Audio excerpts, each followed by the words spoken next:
Hello students, welcome to my channel. मैं हूं आपकी प्रज्ञा मैम और आज की वीडियो लेक्चर में हम सीजी बोर्ड के क्लास 8 सिविक्स का chapter 7 development of agriculture in India के एक्सरसाइजेस देखेंगे। तो इससे पहले के जो 6 चैप्टर्स है उसके एक्सरसाइजेस और पूरे चैप्टर का एक्सप्लेनेशन मैंने कर दिया है। अगर आपने वो वीडियोस चेकआउट नहीं किए हैं तो आप प्लेलिस्ट में जाकर चेक कर सकते हैं। तो स्टार्ट करेंगे। Answer the following question. तो हमको कुछ क्वेश्चन है उसके आंसर्स देने हैं। First is what kind of crops are grown in your area, make table accordingly. तो आपके एरिया में कौन से क्रॉप्स ग्रो करे जाते हैं, आपको उसको लिखना है और उसके अकॉर्डिंगली आपको टेबल बनाना है। तो यहाँ पे मैंने 3 लिखे हैं।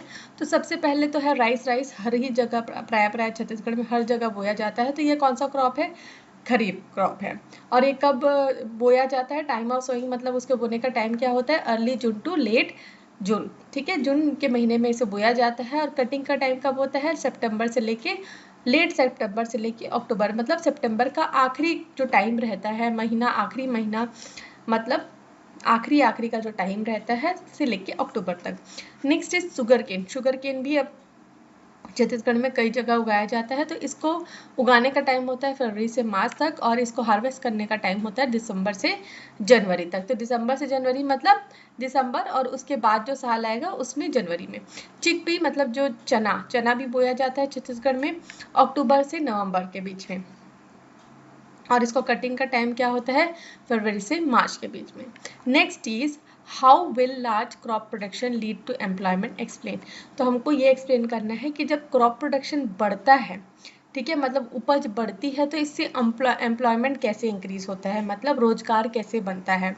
तो the large crop production leads to employment because first point है more crops means more peoples are needed to plough, sow seeds, water and harvest the crops. अगर ज़्यादा क्रॉप हम ग्रो कर रहे हैं तो उसके लिए लेबर की भी ज़्यादा आवश्यकता होगी। मोर पीपल आर नीडेड मतलब लेबर्स की भी वहाँ पे ज़्यादा आवश्यकता होगी प्लॉ करने के लिए, सीड्स को सॉ करने के लिए, मतलब बीज को लगाने के लिए, पानी देने के लिए, हार्वेस्ट करने के लिए, देखभाल करने के लिए। Next is large farm use tractors, harvesters and irrigation systems. So workers are needed to operate and repair them. अब बड़े बड़े फार्म्स है तो वहाँ पे ट्रैक्टर्स की ज़रूरत होती है, हार्वेस्टर्स की ज़रूरत होती है, इरिगेशन सिस्टम की ज़रूरत होती है। तो इसके लिए वर्कर्स चाहिए हमको ताकि वो ट्रैक्टर्स हार्वेस्टर्स को ऑपरेट कर सके और उनको रिपेयरिंग का भी काम कर सके।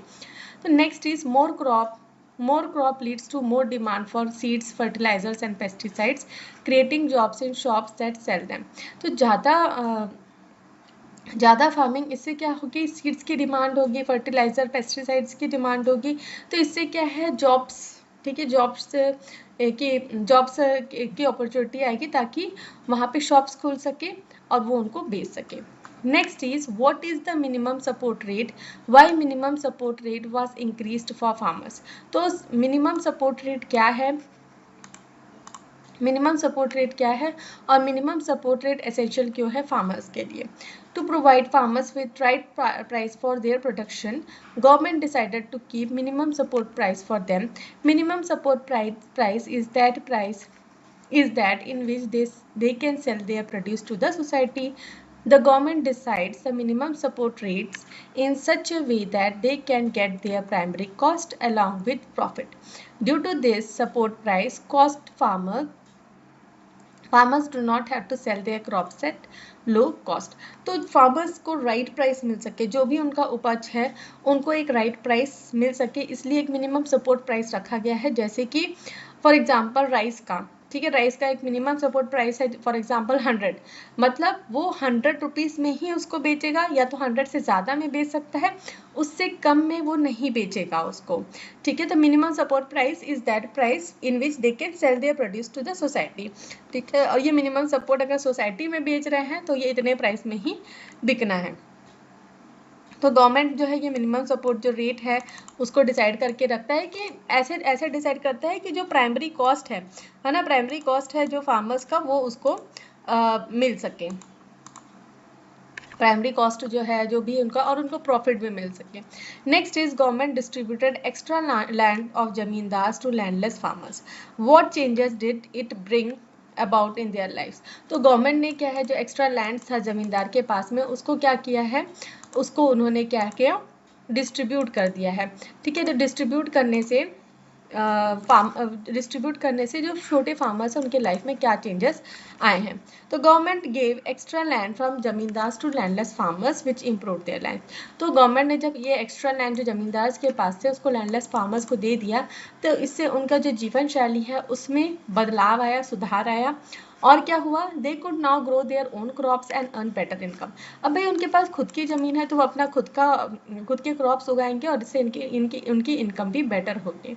Next, it reduce there dependency on landlords. ठीक है, तो पहले वो डिपेंडेंट थे जमींदार पे, लैंडलॉर्ड्स पे, तो अब क्या है वो किसी जमींदार पे डिपेंडेंट नहीं है और इससे उनको क्या है ज़्यादा फ्रीडम भी मिली है अपने हिसाब से काम करने का। Next is farmers also gained more respect and could take part in village decision.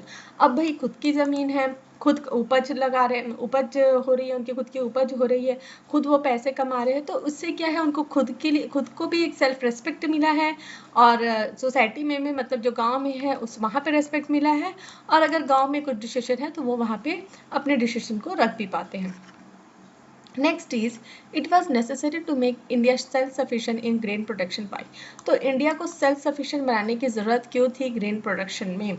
Self sufficient का मतलब क्या है, इंडिया खुद उगाए, खुद अच्छे से खाए और बाहर भी भेज सके, मतलब इंडिया को बाहर से फूड ग्रेन्स मंगाने की ज़रूरत ना पड़े। तो क्यों हुआ ऐसा, it was necessary to make India self sufficient in grain production because first point है it reduced dependence on other countries for food. तो पहला पॉइंट यही है कि वो अपने ऊपर आत्मनिर्भर है, उसको दूसरे के सामने हाथ फैलाने की ज़रूरत नहीं है कि आप हमको फूड ग्रेन्स दे दो, हमको बेच दो, हमको प्रोवाइड करा दो, ये करने की ज़रूरत नहीं है। Next, it help prevent shortages and insured enough food for everyone. तो जो फूड की शॉर्टेज थी वो कम हो गई और ये इंश्योर हो गया, ये अब हो गया कि मतलब हर किसी को खाने के लिए इनफ मिल सके, पर्याप्त मात्रा में मिल सके। Next is it also improve farmers income and strengthen the economy. तो इससे क्या हुआ, फार्मर्स की इनकम भी बढ़ी और हमारी जो कंट्री की इकोनॉमी है, एग्रीकल्चर इकोनॉमी, वो भी स्ट्रेंथन हो गई, वो भी अच्छी हो गई। Next is self sufficiency make India stronger and more secure in the time of crisis. तो सेल्फ सफिशिएंसी के कारण, अपने ऊपर निर्भर होने के कारण इंडिया एक स्ट्रॉन्गर कंट्री बना है और सिक्योर है। अगर कोई भी क्राइसिस आता है तो उसके पास खुद की फूड ग्रेन्स की स्टोरेज है।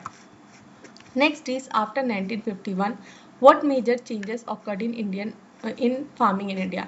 तो 1951 के बाद से कौन से चेंजेस आए हैं फार्मिंग में इंडिया में। तो after 1951 following major changes occurred in farming in India. तो फर्स्ट है government of India put a lot of capital in irrigation and electricity project.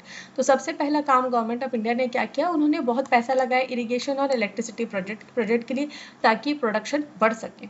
Next, the land area for crop production increase. तो जो भी पहले land area हुआ करता था crop production के लिए, अब इरिगेशन इलेक्ट्रिसिटी फैसिलिटी के होने के कारण लैंड एरिया जो है क्रॉप प्रोडक्शन के लिए वो बढ़ गया।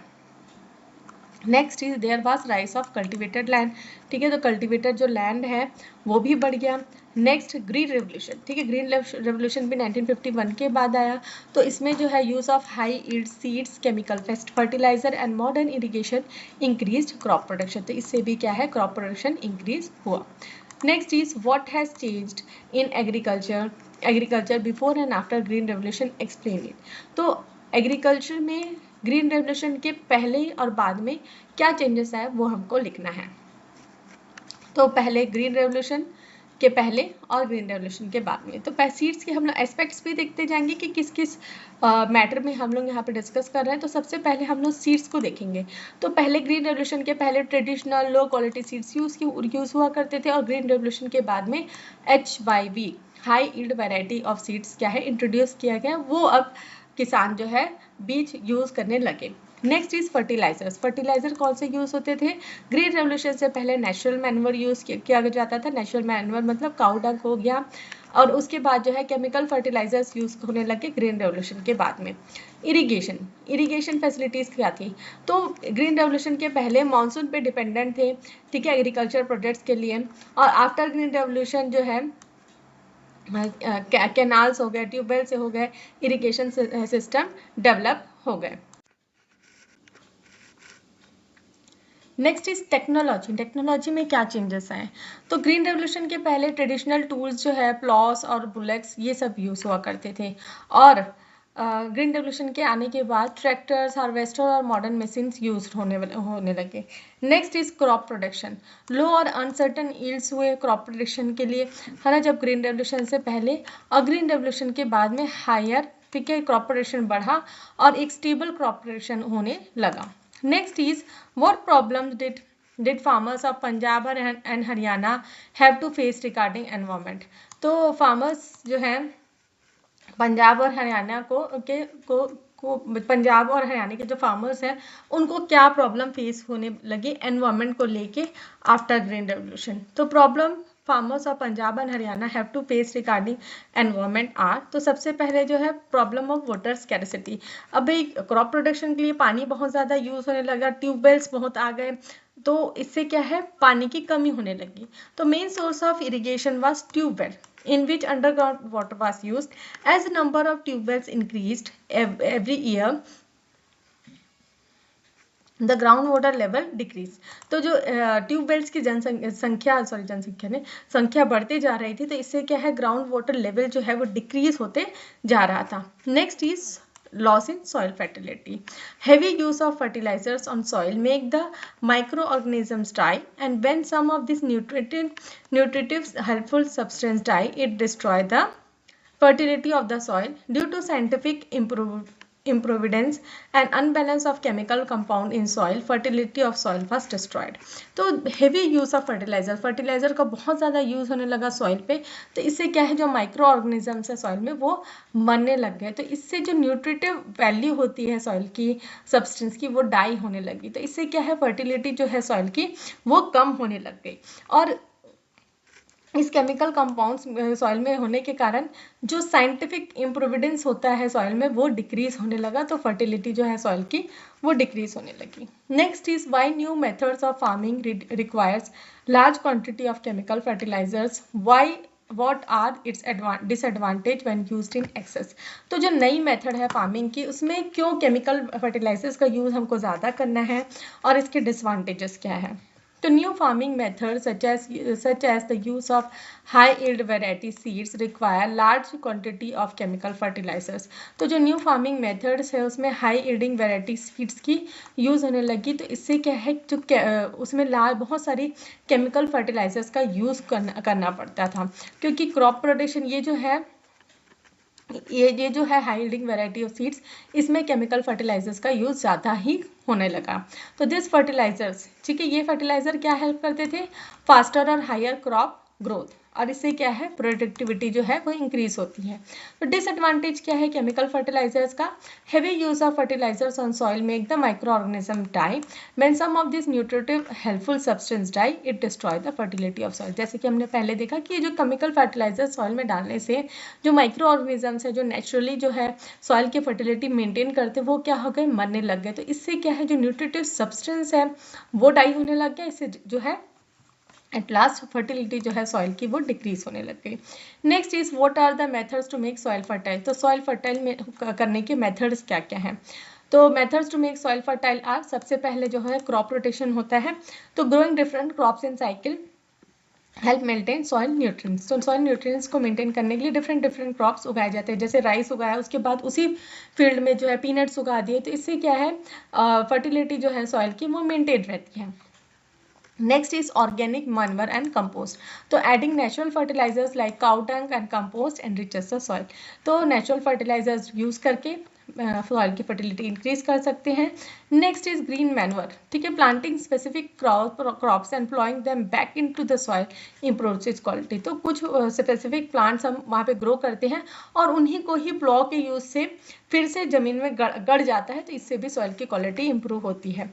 Next is mulching and vermi composting. तो ये नए टेक्निक्स है mulching, covering soil with organic matters and using earthworm to enhance the fertility। तो सॉइल को मल्चिंग में क्या होता है जो पौधा है उसके आसपास में जैसे पेरा हो गया, पेरा को डाल दिया जाता है, तो इससे क्या है वहाँ पे एक कवरिंग हो जाता है, तो इससे सीड्स वहाँ पे ग्रो नहीं होते, जैसे जो घास वगैरह के सीड्स है ग्रो नहीं होते। तो इस मेथड को मल्चिंग कहा जाता है। Next is what are the advantage and disadvantage of using improve seeds and natural seeds. तो जो इम्प्रूव्ड सीड्स हैं मतलब हाई क्वालिटी जो high yielding variety of seeds हैं, और जो नेचुरल सीड्स है उसमें एडवांटेज और डिसएडवांटेज क्या है। तो एडवांटेज हम देखेंगे इम्प्रूव सीड्स के और नेचुरल सीड्स के इस सेक्शन में, और डिसएडवांटेज इस सेक्शन में। तो इम्प्रूव सीड्स से क्या होगा, high yield and better quality crops होंगे। और जो इम्प्रूव सीड्स है वो रेसिस्टेंस है डिसीज और पेस्ट से, उनकी फास्टर ग्रोथ होती है और अर्ली वो मेच्योर भी हो जाते हैं। और डिसएडवांटेज क्या है, उनको क्या है, केमिकल फर्टिलाइजर और पेस्टिसाइड्स की ज़रूरत है, फार्मर्स को वो कॉस्टली पड़ते हैं, और इससे सॉइल फर्टिलिटी रिड्यूस होती है। ये हम सारे पॉइंट्स जो हैं डिटेल में हम देख चुके हैं, इसलिए यहाँ पे छोटे छोटे हमने लिखे हैं। Next is natural seeds. Natural seeds को ज़्यादा केमिकल फर्टिलाइजर या पेस्टिसाइड्स की ज़रूरत नहीं होती है, इको फ्रेंडली होता है, सस्टेनेबल होता है। इको फ्रेंडली मतलब कोई एनवायरमेंट को कोई नुकसान नहीं पहुंचाता है। Can be stored and reuse by the farmer. तो यही जो सीड्स है नेचुरल सीड्स वो स्टोर करके उसको नेक्स्ट टाइम जो है seeds as a seeds use कर सकते हैं। नेक्स्ट डिसएडवांटेज क्या है, इनकी लोअर यील्ड होती है, इनकी मतलब उपज ज़्यादा नहीं होती है, ठीक है, और इनमें कीड़े भी जल्दी लग जाते हैं, डिसीज भी जल्दी लग जाते हैं, और इनको ज़्यादा टाइम लगता है मेच्योर होने में।